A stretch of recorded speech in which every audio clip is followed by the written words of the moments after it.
بسم اللہ الرحمن الرحیم والصلاة والسلام علی رسولہ الکریم وعلی آلہ وصحبہ اجمعین۔ جب سے میرے محترم بھائی اور دوستو، جب سے پاکستان وجود میں آیا ہے، اللہ تعالیٰ نے بہت سے لوگوں کو حکومت دی۔ اسی میں سے عمران خان بھی ہیں جن کو اللہ نے حکومت دی ہے، اور پچھلے پاکستان کی تاریخ میں کوئی ایک حکمران ایسا نہیں گزرا جس نے یہ خواہش ظاہر کی ہو، یہ تمنا کی ہو، یہ ارادہ کیا ہو۔ ارادہ تو بڑی بات ہے، صرف خواہش ہی ظاہر کی ہو کہ ہم پاکستان کو مدینہ والی فلاحی ریاست بنائیں گے۔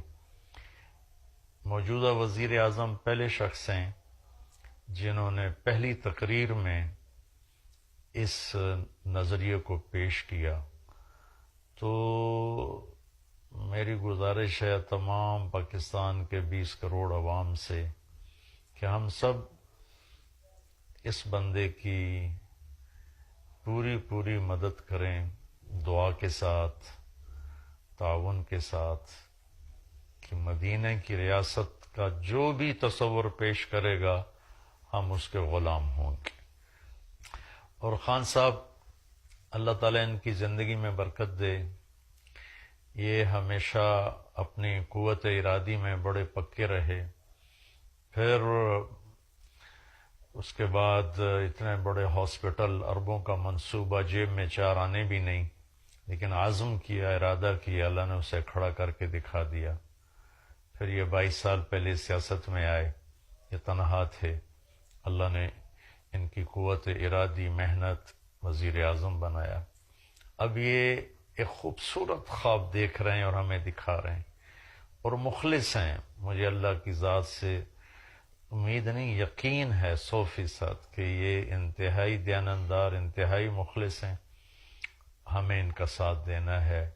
ہم ان کا ساتھ کیسے دیں؟ کہ ہم بھی شروع ہو جائیں کہ سچ بولیں گے، جھوٹ نہیں بولیں گے، دھوکہ نہیں دیں گے، فراڈ نہیں کریں گے، ظلم نہیں کریں گے، جھوٹ نہیں بولیں گے، ملاوٹ نہیں کریں گے، رشوت نہیں لیں گے، کسی پر زیادتی نہیں کریں گے۔ یہ ہمارا ساتھ ہے۔ یہی تو فلاحی ریاست ہی مدینہ کی، سچائی پر، محبت پر، راست بازی پر، ایثار پر، قربانی پر، یہ ہمارا ساتھ۔ ہم ان کو سیاسی رنگ نہ دیں، بلکہ ہم اس کو ایک دینی فریضہ سمجھ کر ادا کریں۔ پھر ایک اور چیز جس میں وہ منفرد مجھے نظر آئے کہ اتنے وزیر اعظم آئے،